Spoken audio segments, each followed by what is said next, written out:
สวัสดีครับคลิปนี้มาชมรีวิวเครื่องกรองน้ำก่อนเข้าบ้านนะครับตัวนี้เป็นเครื่องดักสนิมดักตะกอนดักทรายอื่นๆเม็ดทรายเล็กๆที่มากับน้ำไม่ว่าจะเป็นน้ำประปาน้ำหลวง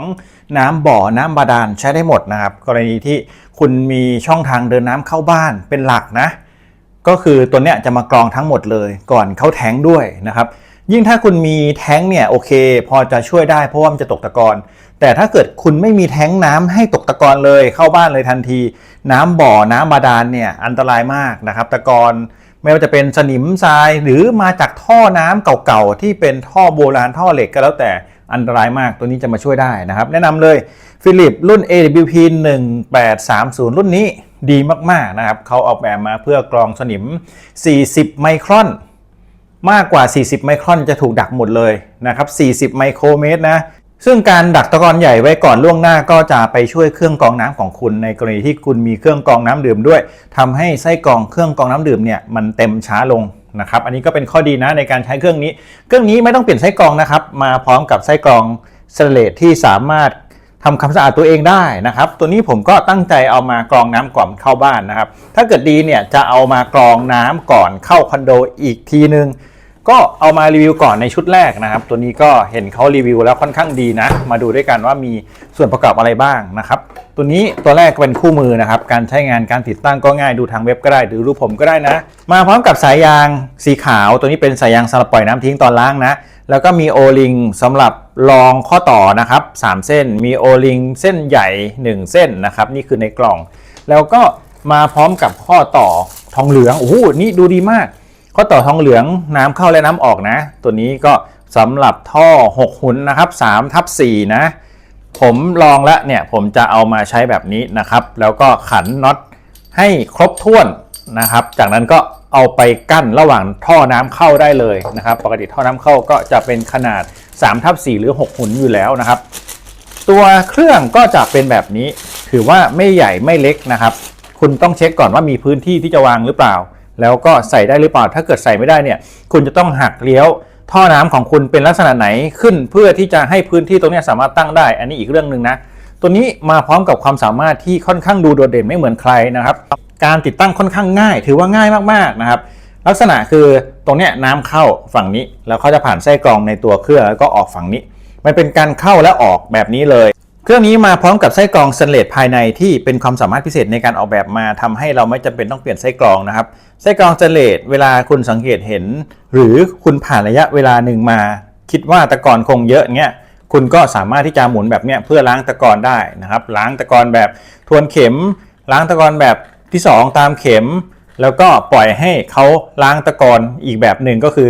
หล่นลงมาด้านล่างนะครับเขาจะล้างไส้ด้านในคือหมุนตรงเนี้ยให้เขาปล่อยน้ำทิ้งออกมานะครับนี่คือความสามารถที่คุณติดตั้งแล้วถาวรยาวๆเลยครับติดตั้งครั้งเดียวก็อยู่ตลอดไป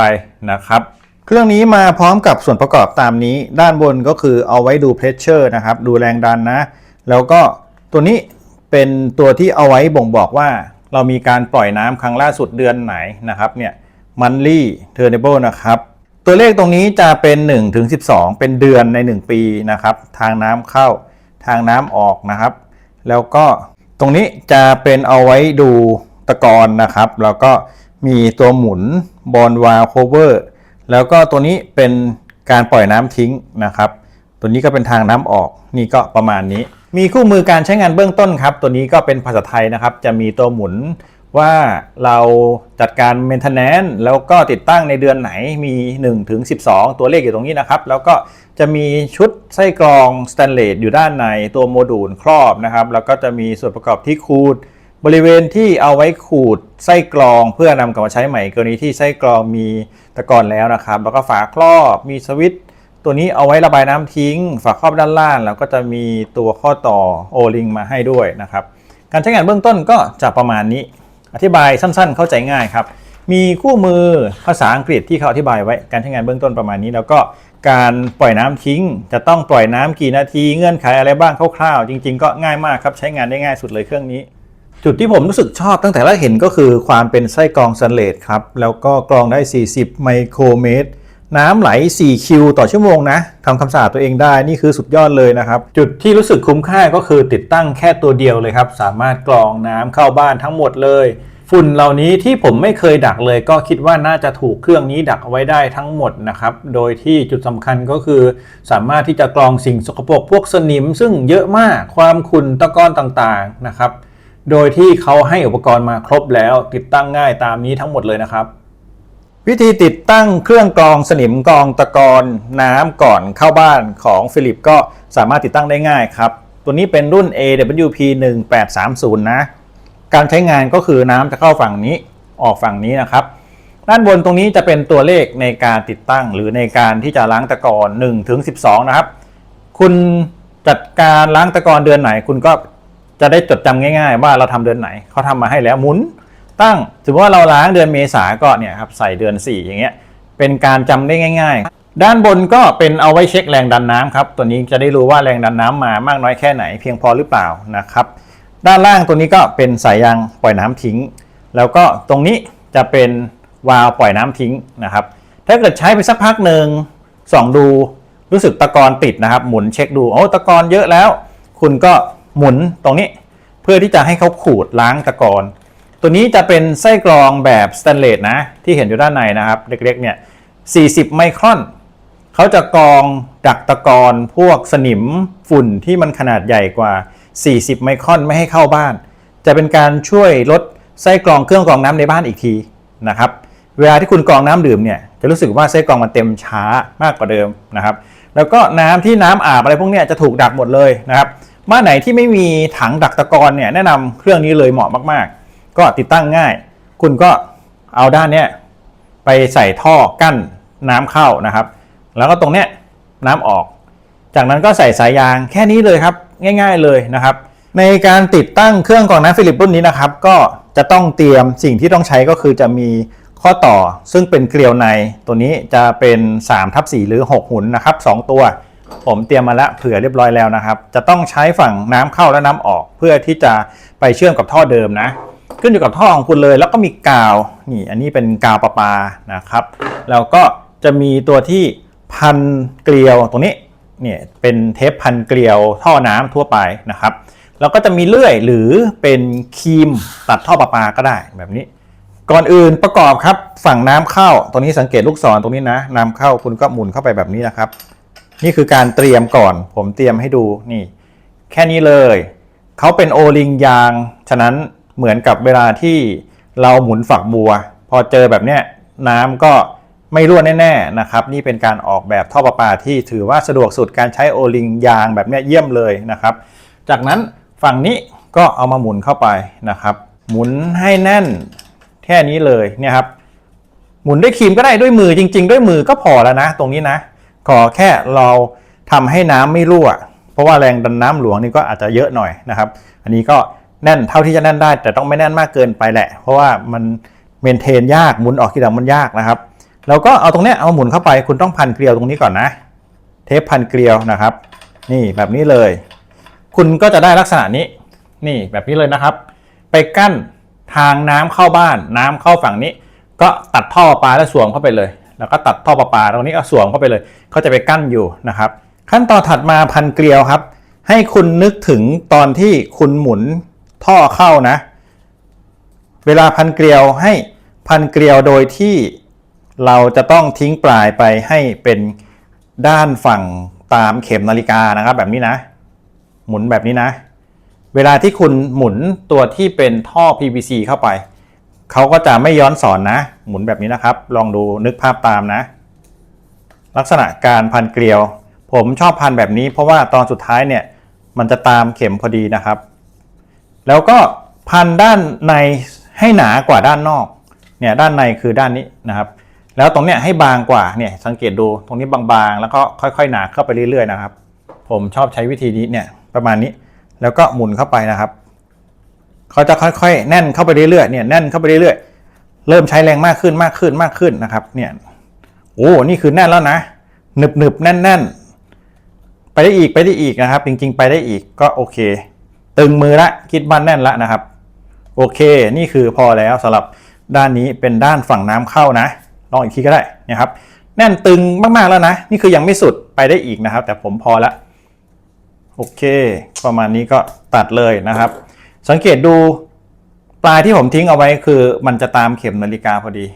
นี่ครับนี่คือทริคนะเวลาคุณหมุนเนี่ยมันจะไม่ย้อนสอนเวลาคุณหมุนมันจะตามเข็มเช่นเดียวกันนะครับนี่คือขาหมุนเข้านะเนี่ยหมุนไปเรื่อยๆตัวนี้ก็ใช้ท่อขนาด 3/4 นะครับเริ่มแน่นละนี่คือแน่นสุดๆแล้วนะครับไปได้อีกนะโอเคแน่นหนึบเลยผมไม่ได้ต้องการหมุนให้สุดถือว่าโอเคแน่นระดับพอใจละนะครับนี่คือน้ำเข้าน้ำออกเราสามารถที่จะเอาไปติดตั้งได้แล้วนะครับตอนนี้ส่วนสายยางเป็นสายยางที่เอาไว้ปล่อยน้ำทิ้งนะครับคุณสามารถที่จะสวมเข้าไปได้เลยดึงสลักออกนิดนึงตัวนี้เหมือนเครื่องกรองน้ำเลยนะนี่นะครับคุณสามารถที่จะเอาตัวนี้แหย่เข้าไปได้เลยจากนั้นค่อยดึงสลักล็อกนะครับนี่แบบนี้เลยนะเรียบร้อยแล้วจากนั้นก็ล็อกสลักเหมือนเครื่องกรองน้ำทั่วไปนะครับตัวนี้ทำมาได้ดีมากผมชอบสลักตัวนี้มากๆเลยนี่ครับเรียบร้อยแล้วใส่เข้าไปก็ถือว่าโอเคนะครับแน่นดีนี่พอสลักอีกแบบนี้เขาก็ไม่ดุดละนะครับ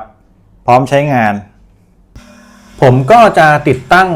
ท่อน้ำก่อนเข้าบ้านตามนี้นะครับของผมไล่จากทางซ้ายไปทางขวานะบริเวณท่อตรงนี้นะครับซึ่งของผมก็จะวางบริเวณนี้เลยเป็นการตัดขวางเอาไปกั้นนะครับกั้นโดยฟิลิปตัวนี้นะครับหลังจากที่ตัดแล้วก็จะสวมเข้าบริเวณนี้เลยทำง่ายๆเลยนะครับตัดเฉือนแล้วก็ขัดท่อให้สะอาดพร้อมที่จะทากาวนะครับแค่นี้เองหลังจากนั้นก็ทากาวประปานอกในแล้วก็สวมเข้าไปกั้นแบบนี้เลยนะครับคุณต้องวัดระยะดีๆนะเผื่อบริเวณที่สวมเข้าไปแล้วระยะมันจะล่นด้วยนะครับให้กับระยะหลังทากาวแล้วสวมให้แม่นๆนะครับเพราะว่ามันจะมีระยะร่นนะเสร็จแล้วตอนนี้ยังไม่ได้เปิดน้ำนะครับเราสามารถหมุนเช็คได้แบบนี้ทดสอบนะครับเรียบร้อยแล้วผมสามารถดูทั้งจากในบ้านและนอกบ้านแบบนี้ก็ดูได้สามารถที่จะหมุนฝั่งกระจกไปดูจากนอกบ้านได้โดยที่ไม่ต้องขึ้นมาข้างบนเสร็จแล้วก็เปิดน้ำหลวงครับเปิดน้ำหลวงให้น้ำเข้าบ้านนะตอนนี้น้ำเข้าบ้านมิเตอร์หมุนแล้วนะครับหลังจากที่น้ำเข้ามาแล้วคุณก็จะเห็นฟองเกิดขึ้นมาแบบนี้นะครับน้ำก็เข้ามาเติมผ่านไส้กรองและออกไปยังในบ้านเรียบร้อยแล้วนะครับตรงนี้ก็สามารถใช้งานได้แล้วผมลองหมุนดูตอนนี้ยังไม่มีตะกันหรือตะกอนนะครับไส้กรองสเตนเลสยังใส่ปิ๊งอยู่เลยก็ถือว่าเยี่ยมเลยเราสามารถที่จะเช็คได้ดูแรงดันครับแรงดันของผมไม่ขึ้นเนื่องจากว่าของผมเนี่ยจะมีวาล์วอยู่ด้านในอีกตัวหนึ่งเป็นวาล์วที่เกิดจากลูกลอยนะครับหลังจากนั้นก็ปรับวันปรับเดือนติดตั้งนะครับเสร็จแล้วเราสามารถที่จะเช็คตรงนี้ได้ถ้าเกิดมีฝุ่นก็สามารถที่จะเปิดดูได้เปิดเช็คก่อนเลยครับเปิดน้ำทิ้งสักพักหนึ่งเพื่อให้ไล่ลมนะครับตรงนี้ก็ถือว่าทำงานได้แล้วติดตั้งเสร็จสมบูรณ์แล้วนะครับรอวันที่จะเมนเทนหรือดูแลนะครับผมสามารถที่จะดูจากภายนอกได้โดยหมุนกระจกนะเช็คแล้วโอเคแรงดันขึ้นนิดเดียวนะครับจากนั้นก็หมุนออกมาฝั่งด้านนอกเพื่อดูว่าไส้กรองสกปรกหรือยังนะครับถึงเวลาการหมุนปัดล้างไส้กรองหรือยังนะครับตอนนี้ก็ถือว่าโอเคพร้อมใช้งานต่อไปนะครับการติดตั้งก็ไม่ยากการดูแลบำรุงรักษาก็ไม่ยากครับถ้าเกิดว่าต้องการที่จะเปิดน้ำทิ้งก็เปิดจากด้านนอกแบบนี้ก็ได้เปิดน้ำหลังจากที่คุณล้างไส้กรองแล้วนะหมุนทวนเข็มตามเข็มนะครับแล้วก็ล้างตะกอนทิ้งนะครับเนี่ยคุณก็ควรจะทำปีละ2ครั้งหรือแล้วแต่แรงดันนะถ้าแรงดันลดน้ำดูไม่ไหลหรือตะกอนเยอะก็ทำแบบนี้นะครับเป็นการติดตั้งที่ง่ายมากติดตั้งเองได้เลยนะครับตามวิธีที่ผมแนะนำไปถือว่าเป็นเครื่องกรองที่ทุกคนการันตียืนยันได้ว่าใช้งานดีครับผมเองก็รู้สึกว่าชอบเนื่องจากว่าเขาเป็นไส้กรองสแตนเลสนะน้ำเข้าผ่านเข้าและผ่านออกแบบนี้นะครับถึงกำหนดก็ล้างตะกอนถือว่าง่ายมากครับสำหรับเครื่องนี้